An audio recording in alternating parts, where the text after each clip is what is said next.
bringing entertainment to thousands of people.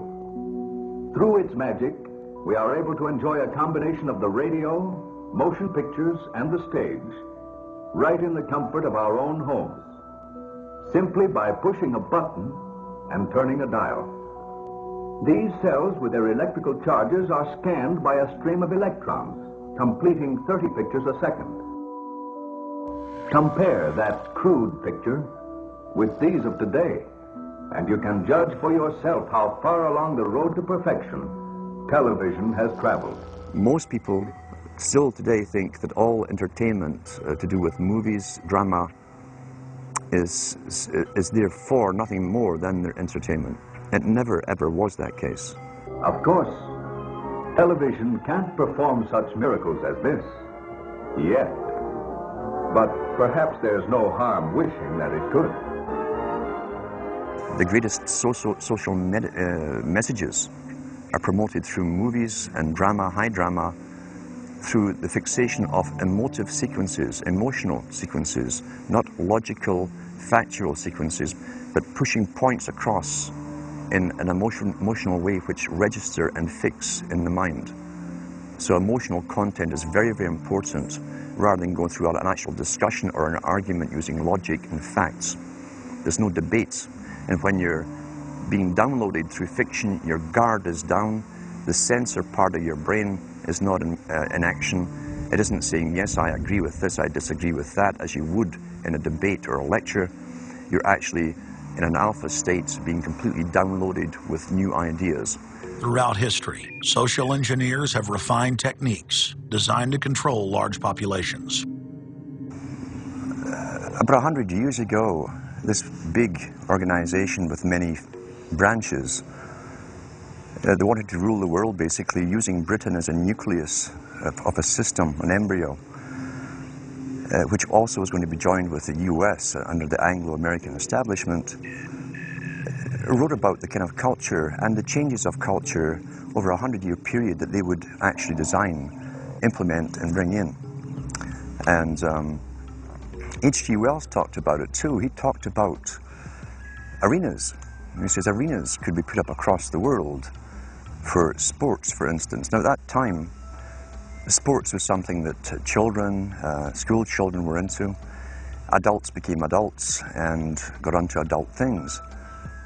So it was unimaginable at the time that people could actually believe that there was even a need for adult sports and entertainment, never mind having arenas built across the world. But he said we can do this, and foist basically a sports culture for the males. Using a tribal system, we're all tribal to an extent. That's why we even bother to vote for a tribal leader. This is well understood. That's why we're supplied with these leaders. And because the average man was to become more disengaged from his own destiny as the expert class arose, it was decided that the males would get their outlet basically, gradually becoming helpless as males through sports. Therefore they'd have a tribal team they could identify with, they could cheer them on as they were winning. In their own personal lives, they were getting nowhere. They were getting disenfranchised in a sense as experts took over decision-making for them in all kinds of fields. So this was psychology at use, planned before they even implemented the sports. When radio came along, of course, they used that to the maximum. Sports for the men, soaps basically for the women. And then in came television, as I say, with its alpha state, its hypnotic state. And sure enough, around the 1960s, really, 50s and 60s, it took off. It really, really took off. And men became glued on Saturday nights to the sports shows. A culture industry, which is called by its own the culture industry. The Soviet Union had a department called the culture industry. Their actors and directors were called the cultural leaders, because they would, like a computer, people are like computers, all you have to do is keep giving them new updates every so often, and you can change an entire country or a nation or a block of nations who are all getting the same uploads, upgrades at the same time along certain paths. Today we call it political correctness. Most people want to belong to their peer group. They want to be the same as everyone else when it comes to opinions. In fact, they judge their own personal sanity by bouncing ideas off their neighbours and friends who will answer back and agree on these same topics in kind. It doesn't matter if the topics or what you're given are facts or utter nonsense, as long as everyone agrees at the same time. You'll say, well, I'm sane, and your friends will all agree because they've had the same information given to them. But they've been programmed, and I'm sad because I know that it's hard for people like that to take an interest, a serious interest in world affairs, to take a serious interest in what their elected officials are doing. And they're not going to be really inclined to study or discover the deception that's being used against them. And so I'm sad because I see all of that in a flash in my mind as being an indication of how easy it is for the masses to be manipulated. The scientific dictatorship understands what makes human beings tick. They understand our psychology. They've studied it, and they're using it against us. But the minute the public awakens to the fact that there is an agenda to manipulate them, and the second the public realizes that they are being conditioned and controlled, the establishment begins to lose that edge they've got over people. So all I ask viewers to do is to think for themselves, and to study public relations, to study advertising, to study propaganda, and to realize how much of it is out there in their daily lives. And then make the decision for yourself. I just want people to think on their own and to not have their decisions and their thoughts and their ideas pre-packaged and basically downloaded into them.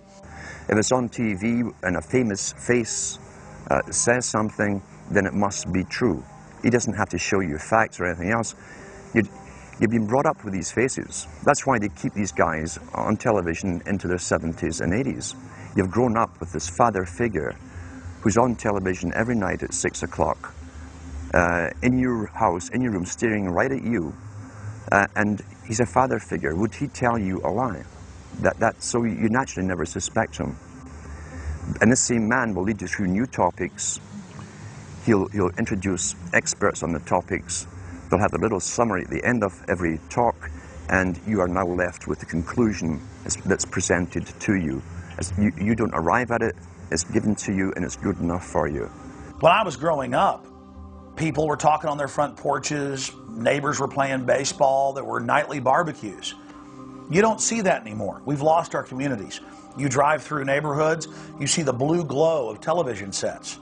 We're losing our humanity. So, if you want to rebel against the globalists, the social engineers, start by turning the TV off a few hours a day and actually getting to know your neighbors. Getting outside that comfort zone, expanding your horizons. By coming together as communities, by getting to know our neighbors, we defeat the social engineers. We're programmed today perfectly, just like machines.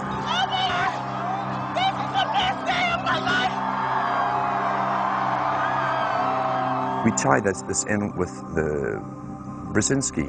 Brzezinski said in 2 Ages, now this guy was way up with the NSA. He's a master geopolitician. He admits he works in 20, 50-year periods to do with geopolitics in other countries. But he said himself, the public will shortly be unable to think or reason for themselves. It was meaning by the form of information that was given to them, the type, the formulas that were in use then in the 1970s. He says, eventually they'll be unable to think or reason for themselves. And eventually, he said, they will expect the media to do all their thinking and reasoning for them. Well, that's happened today. That's why people today can't think outside of the programming from television. Zbigniew Brzezinski, Obama's main foreign policy advisor, talks about how a cult of personality can be artificially manufactured to influence the masses. In the first months of my administration, to pull our economy... Oh, goodness. Sorry about that, guys. to pull our economy back from the brink, including the largest and most sweeping economic recovery plan in our nation's history. We're gullible, but we're also willingly gullible. We want a human being, a big daddy, to come along and make everything right for us. And as long as we believe that, we'll always basically get shafted. In addition to John, sorry, I just noticed that I jumped the gun here. Go ahead and move it up. I'd already introduced all you guys. It's the presidential reality show. But when it became an Oprah production, it became slick. You don't have a president, you have an actor. They say that politics is show business for ugly people. You got it. What am I going to tell the president when I tell him his teleprompter is broken? What will he do then? Hi. Hi, self-awareness. I am your host, Rose, and I pray that you listen to the insert because I give you a lot of resources, information, so you can do your own deep research because the information is out there. They cannot hide the truth anymore. And this is all about the shift that we are going through to the fifth dimension. And you know it's all consciousness. It's not a physical thing. And you need to know what's going on in order to make the changes. Because if you are in a hypnotic state, how are you going to wake up? You don't realize you're asleep. And this is what this system has done for for ages. And they continue to get better and better with it because they got us so addicted to entertainment. And you need to ask yourself, why would a system that's supposed to care about their people pay millions, maybe billions, to people to keep you entertained? Think about that. And they pay their big money for commercials. But the firemen and the good cops that put their life on the line, they don't pay them millions. This is something we need to think about. And even good doctors, good teachers, good medical workers that's really doing something positive to help people to make these changes and change their life, heal their life, save their life. So think about this. And we don't see anything wrong with this picture. How programmed are you? So this is what this is all about, is for you to start thinking for yourself, doing your deep research, ask questions. Don't just listen to good information. Study the information, even books. Don't just read books. Study the books. People call me all the time, how did I get to this level? And this is what I'm telling you. I had to do my inner work. I wasn't dependent on nobody outside of me, but the Creator within. We all have this power to change anything in a positive way, because the power is there. You can use it for good or you can use it for bad, what we call bad. And there's so many layers of this transformation that we're going through You have to take your time. And I explain to people, don't try to internalize everything at one time. It's not going to work. You will shut down. I've been consciously on this journey for over 30 years. And every time I think I got it, then I realize how much more I don't know or remember. Because like I keep telling people, you're only learning to remember what you already know, because the Creator said, I put everything inside of you. That's why I love 2 Timothy verse 1 verse 7, that Dick Gregory hit me to maybe 20 years ago, that the Creator said, I did not give you a spirit of fear. I gave you love, sound mind, and power.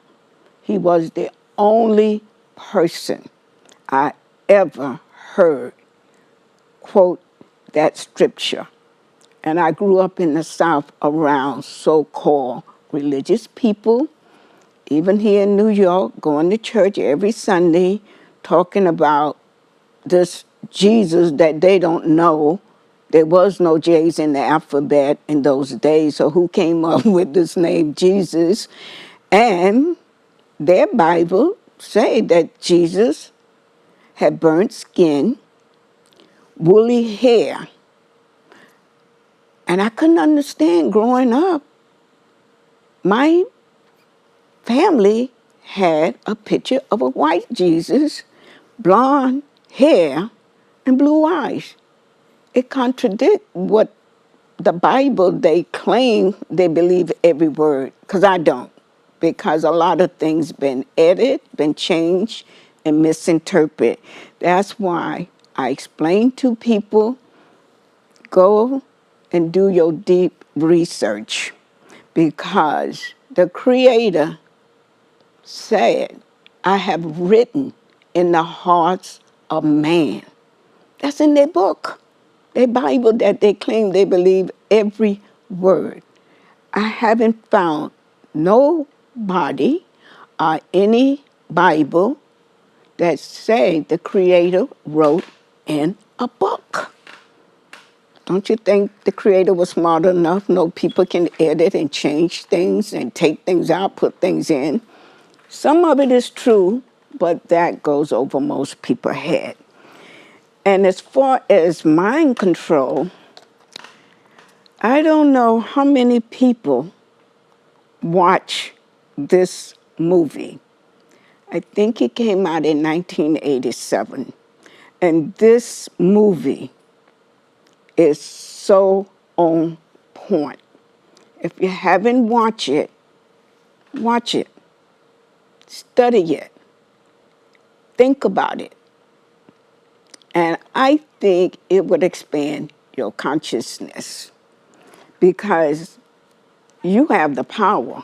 You just don't believe it. And they don't want you to believe it, because you will not be controlled by anybody once you activate the power that's within you. And I can tell you, you have the power because you've been watching my show for years.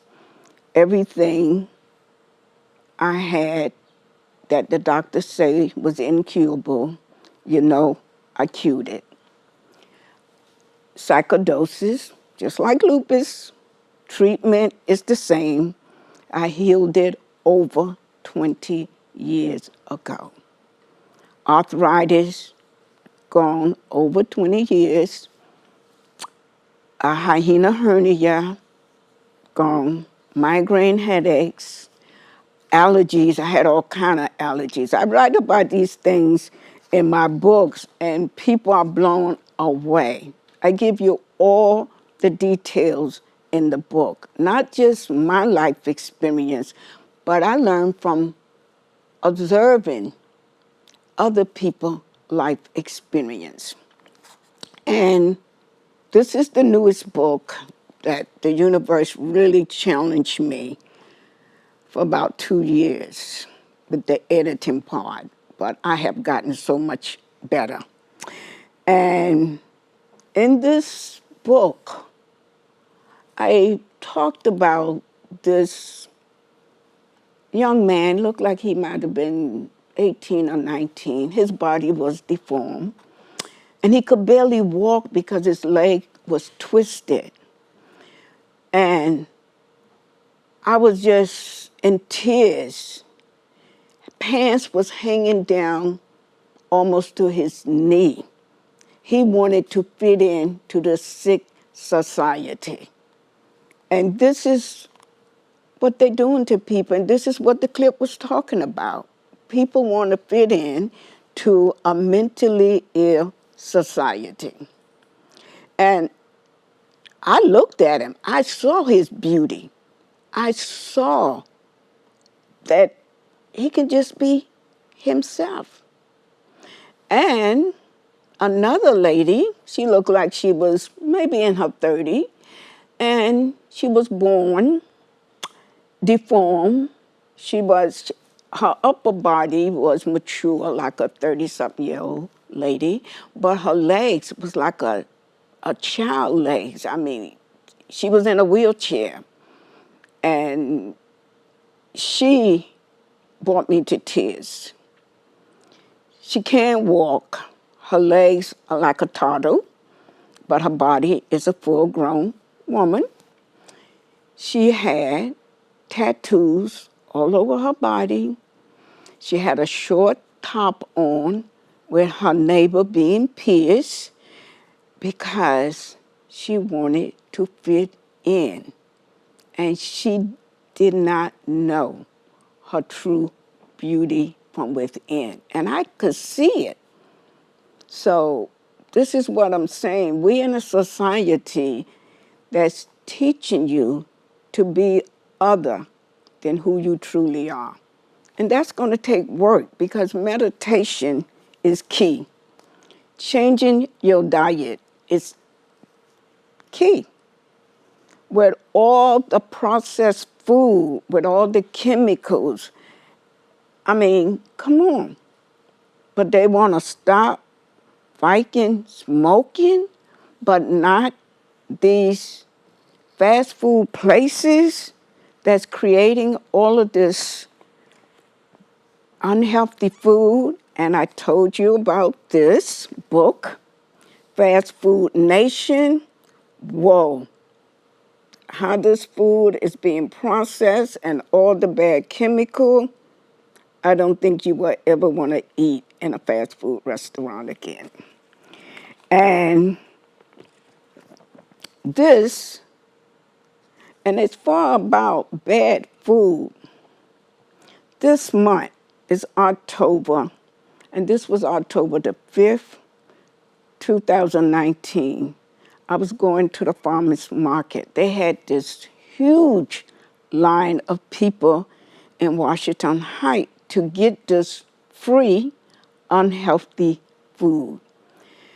And I don't know what happened, but it broke out a bad, bad fight. People were just fighting, I don't know, because somebody was jumping the line or what, because it was like 5 blocks of people.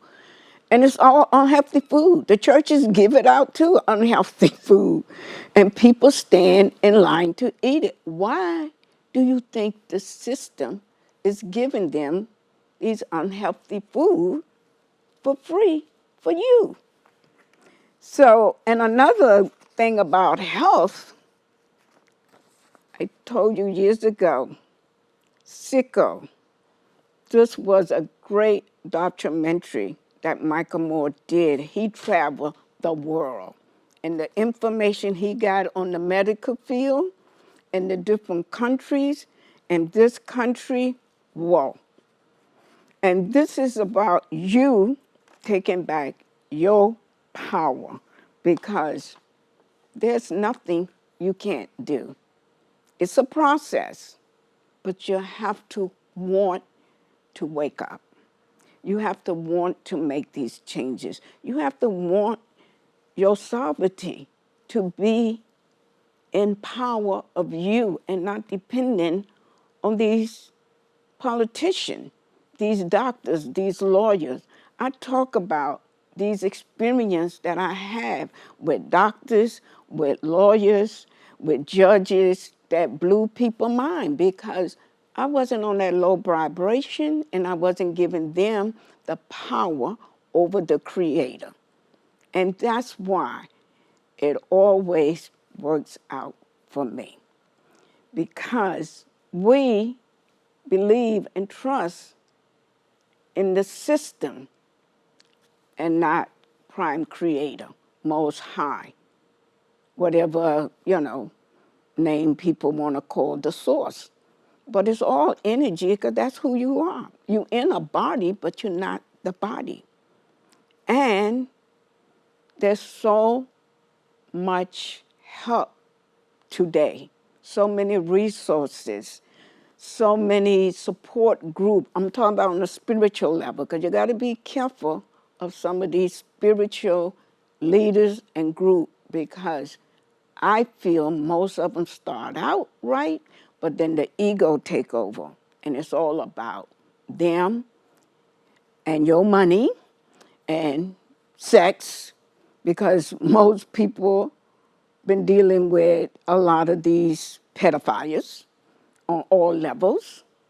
So this is what you need to think about, and you can heal from anything because we all, I feel, been damaged on some level, mentally, physically, spiritually, emotionally, but we can heal and move forward and help change the world. It's up to you now. Not Trump, you. Thank you. The Creator in me greets the Creator in you.